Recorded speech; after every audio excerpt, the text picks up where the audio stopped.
Good morning, students. Today we will start book exercise of chapter 8. So you will see here, first question, indicate whether the following statements are true or false. So we have to find out in this which one is true and which one is false. So first one is here, unicellular organisms have one-celled body. So unicellular कौन होते हैं? जो कि एक ही cell से मिलकर बने होते हैं. So जो यूनिसेलुलर ऑर्गेनिजम्स हैं उनमें वन सेल बॉडी होती है. That is true. So in this true will come. Next one, muscle cells are branched. Muscle cells branched होती हैं. That is false because we know very well. One example I gave you, muscle cells are spindle shaped. Branched नहीं होती है. Branched कौन सी होंगी? Nerve cells होंगी. इसीलिए यहाँ क्या आएगा? False. Next one, the basic living unit of an organism is an organ.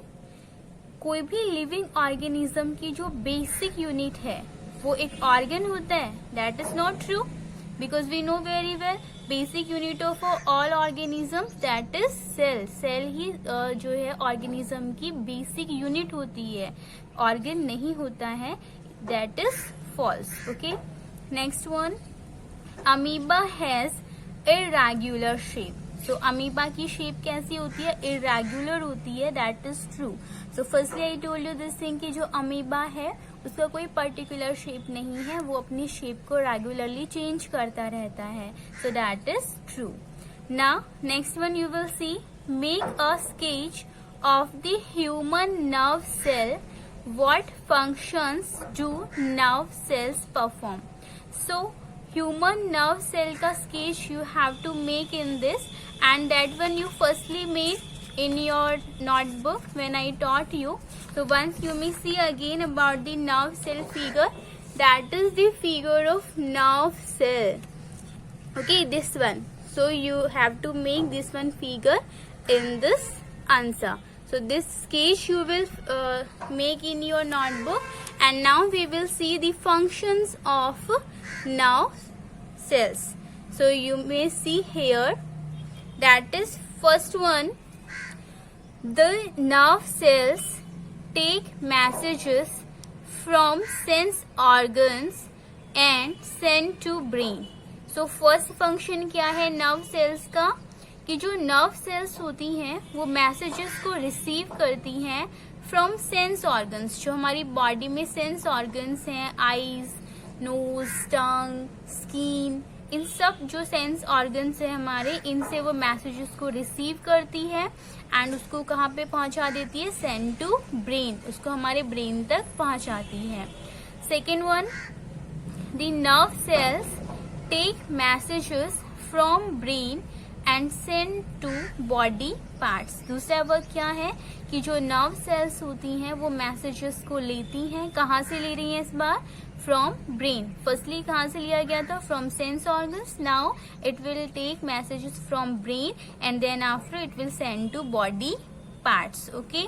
So next one point is here, through nerve cells brain controls all the body parts. तो इन्हीं nerve cells के द्वारा जो हमारा ब्रेन है वो control करता है हमारे सारे बॉडी पार्ट्स को. सो ये मैसेजिंग का क्या रोल है? क्यों मैसेज रिसीव किए जाते हैं, क्यों सेंड किए जाते हैं? इसके पीछे रीजन है कि बहुत जैसे हम किसी चीज को देख रहे हैं, ठीक है, हम मूवी देख रहे हैं, तो हमारी आईज जो कि हमारा एक सेंस ऑर्गन है वो किसी चीज को देख रही है.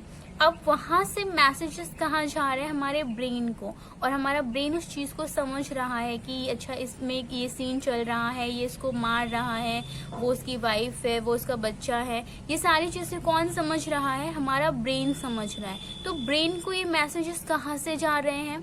कैसे हम समझ पा रहे हैं चीजों को? क्योंकि हमारी आईज जो हमारा सेंस ऑर्गन है वो मैसेज को कहाँ पहुंचा रही है? ब्रेन को. हमारी जो नर्व सेल्स हैं वो सेंस ऑर्गन से मैसेज को रिसीव कर रही हैं और हमारे ब्रेन को पहुंचा रही हैं. और फिर ब्रेन से जो मैसेजेस मिल रहे हैं कि अच्छा ये जो मूवी है अच्छी है बुरी है, वो हमारी आईज तक पहुंचते हैं, तो या फिर हमारे अदर ऑर्गन्स तक पहुंचते हैं. ठीक है। तो इस तरह से हमारे जो नर्व सेल्स होती है वो मैसेज को लेना और मैसेज देने का वर्क करती हैं।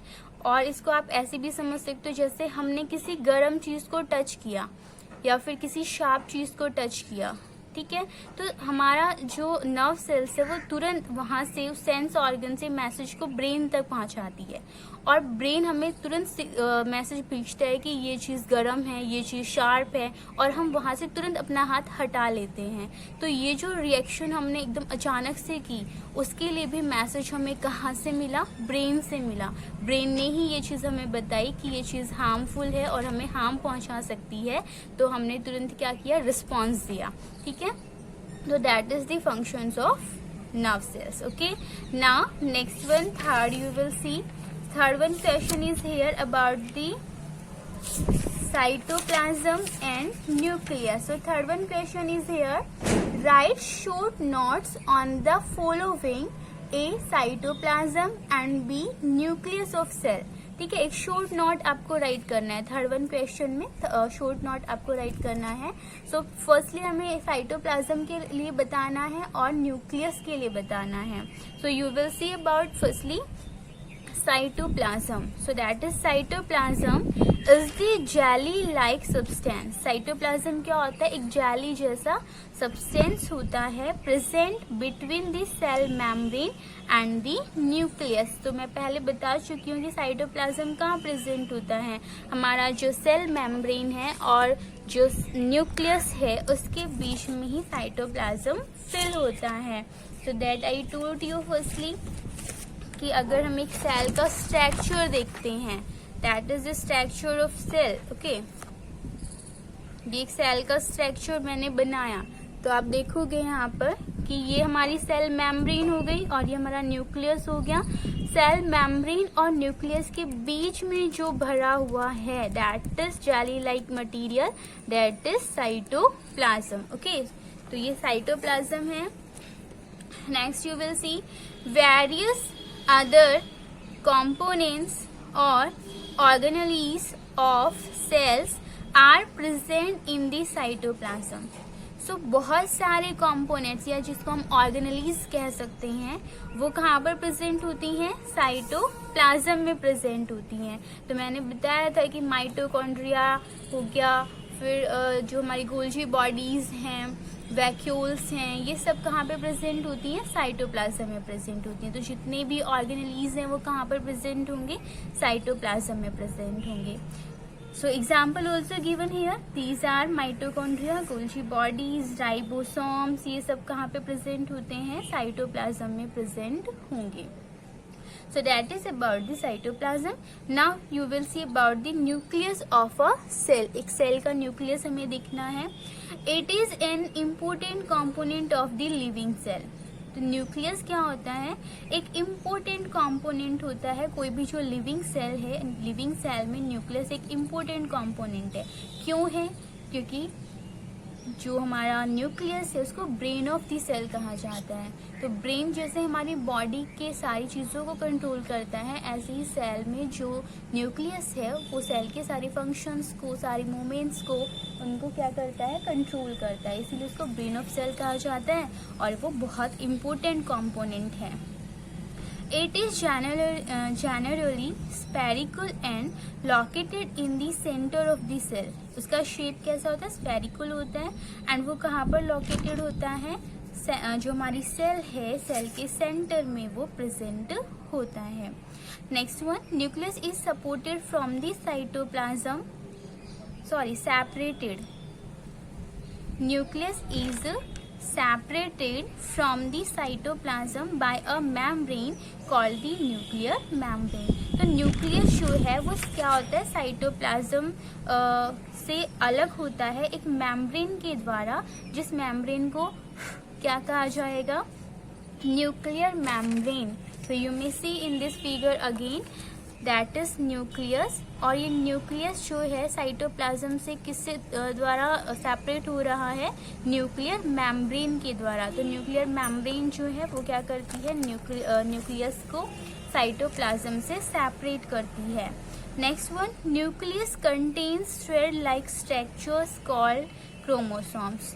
सो न्यूक्लियस में ना थ्रेड लाइक स्ट्रक्चर्स होती हैं, धागों जैसी संरचनाएं होती हैं, जिनको क्या कहा जाता है, क्रोमोसोम्स। तो ये भी मैंने बहुत पहले बताया हुआ है कि जो हमारा जो न्यूक्लियस है उसमें इस तरह की थ्रेड लाइक स्ट्रक्चर्स होती हैं, और ये थ्रेड लाइक स्ट्रक्चर्स ही किसकी फॉर्मेशन कर देती हैं, फिर क्रोमोसोम्स की फॉर्मेशन कर देती हैं। So that is about the structure of nucleus. Okay, now you will see fourth one question, which part of the cell contains organelles. Cell का कौन सा पार्ट ऑर्गेनेलीज को कंटेन करता है? So that is cytoplasm. You may see here answer number 4, cytoplasm. Now next one question is here, make sketches of animal and plant cells, state 3 differences between them. So in this question you have to make animal and plant cell figure. So you may see here that one figure you have to make in these two, plant cell and animal cell. And next you have to write state 3 differences between them. So हमें 3 difference बताने हैं plant cell और animal cell के. So you may see here first one, that is plant cell and that is animal cell. So differences you may see here. First one difference is here, cell wall present. So जो plant cells होती हैं उनमें क्या present होगा, cell wall present होगी. And in animal cell their cell wall will be absent. वहाँ पे cell wall present नहीं होगी. So that is your first difference. Now you will see second one, a large size vacuole present. So जो plant cells होती हैं उनमें क्या होता है, एक लार्ज साइज वैक्यूल प्रेजेंट होता है. So you may see here कि ये जो बड़ा सा स्ट्रक्चर हमें यहाँ नजर आ रहा है ये क्या है, प्लांट सेल की वैक्यूल है, जो कि कैसी है, साइज में लार्ज है, बड़ी है. ओके, बट जो एनिमल सेल्स होती हैं वैक्यूल्स आर स्मॉल और एब्सेंट. उनमें वैक्यूल्स क्या होती हैं, या तो स्मॉल होती हैं या फिर एब्सेंट होती हैं. So that is plant cell की जो जो एनिमल सेल है उसकी वैक्यूल आप देख सकते हो कैसी है, छोटी है, स्मॉल है साइज में, और या फिर क्या होती है, एब्सेंट होती है. So that is second one. Third one you will C chloroplast is present. So plant cells में क्या प्रेजेंट होता है, क्लोरोप्लास्ट होता है. एंड क्लोरोप्लास्ट में क्या प्रेजेंट होते हैं, क्लोरोफिल पिगमेंट, जिसकी वजह से फोटोसिंथेसिस की प्रोसेस करता है. बट एनिमल सेल्स में क्लोरोप्लास्ट जो है वो एब्सेंट होता है, because it will not make food self by the process of photosynthesis. So there will be chloroplast absent. Okay, so these are 3 differences of animal cell and plant cell. Now next one question you may see here, 6th one, state the difference between eukaryotes and prokaryotes. So हमें difference बताना है जो यूकैरियोटस and प्रोकैरियोटस हैं उनके बीच में. So you may see here prokaryotic. पहले हमें discuss करना होगा प्रोकैरियोटिक क्या होते हैं, फिर प्रोकैरियोटस के बारे में देखेंगे. So firstly also I explain this again. You may see the cells having nuclear material without nuclear membrane are termed prokaryotic cells. यानी वो सेल्स जिनका न्यूक्लियर मटीरियल कैसा होता है, without nuclear membrane, this membrane not present. So we will call this type of cell prokaryotic cells. And the organism with these kinds of cells are called prokaryotes. So वो organisms जिनमें कौन से type की sales होती हैं, prokaryotic type की sales होती हैं, उनको क्या कहा जाएगा, prokaryotes. Okay, we will divide this in 2 parts. Pro means primitive and karyon means nucleus. So primitive का मीन होता है प्राचीन, यानी कि ऐसी सेल्स जो कि प्राचीन समय की हैं, जिनमें न्यूक्लियस प्रॉपर डेवलप नहीं है, उनको हम बोलेंगे प्रोकैरियोटिक सेल्स. और ये प्रेजेंट होती हैं bacteria and blue green algae में. Okay, that is example of this. Now eukaryotic cell you will see the cells having well organised nucleus. वो सेल्स जिनमें कैसा न्यूक्लियस होता है, वेल ऑर्गेनाइज्ड होता है. विद अ न्यूक्लियर मेम्ब्रेन, यानी उसके चारों तरफ एक न्यूक्लियर मेम्ब्रेन प्रेजेंट होती है, उसको हम क्या बोलेंगे, यूकैरियोटिक सेल। और जिनमें यूकैरियोटिक टाइप की सेल्स प्रेजेंट होती हैं उनको हम क्या बोलते हैं, यूकैरियोट्स। और वो कौन से होते हैं, बैक्टीरिया और जो ब्लू ग्रीन एल्गी हैं, जो कि किसमें आ रहे हैं, प्रोकैरियोटिक सेल्स के एग्जाम्पल में, उन दोनों को छोड़ दिया जाए और बाकी के जितने भी ऑर्गेनिजम्स हैं वो कैसे होते हैं, यूकैरियोट्स होते हैं। डिवाइडेशन यू में see here, you means true हो गया, कैरियन मीन्स न्यूक्लियस हो गया, यानी कि ऐसी सेल्स जिनमें कैसा न्यूक्लियस होता है, ट्रू न्यूक्लियस होता है, सत्य जो है न्यूक्लियस होता है, वेल ऑर्गेनाइज्ड न्यूक्लियस होता है, उसको हम बोलते हैं eukaryotic cell. So that is your 6th answer. And now you will see next one, 7 number. Where are chromosomes found in a cell? State their functions. Chromosomes cell में कहाँ present होते हैं और उसके functions क्या होते हैं? So you may see in this answer, 7 number answer. Chromosomes are found in nucleus. Chromosomes कहाँ प्रेजेंट है, न्यूक्लियस में प्रेजेंट होते हैं ऑफ दी सेल। सेल में जो न्यूक्लियस है, न्यूक्लियस में क्रोमोसोम्स प्रेजेंट होते हैं। Those I explain just before. Chromosomes carry genes and help in inheritance और transfer of characters from the parents to the offspring. Chromosomes का वर्क क्या होता है कि ये उन जीन्स को कैरी करता है, ठीक है। कौन से जीन्स को कैरी करता है, जो कि कहाँ प्रेजेंट होते हैं, क्रोमोसोम्स में। जो डीएनए होता है, डीएनए पर ये जीन्स प्रेजेंट होते हैं, उनको कैरी करने का वर्क करता है क्रोमोसोम्स। और फिर मदद करता है वो उनको ट्रांसफर करने में, जो कि हमारे पेरेंट्स के कैरेक्टर्स है, उन पेरेंट्स के कैरेक्टर्स को कहाँ पर वो ट्रांसफर करता है, ऑफ स्प्रिंग, उनका जो बेबी है, उनका जो चाइल्ड है, उसमें ट्रांसफर करने का वर्क कौन कर रहा है, क्रोमोसोम्स, कैरेक्टर्स को। तो आपको पता होना चाहिए कि बहुत सारे कैरेक्टर्स हमें हमारे पेरेंट्स से मिलते हैं। हमारी आईज हो सकती है, नोज हो सकता है, या फिर हमारी स्किन का कलर हो सकता है।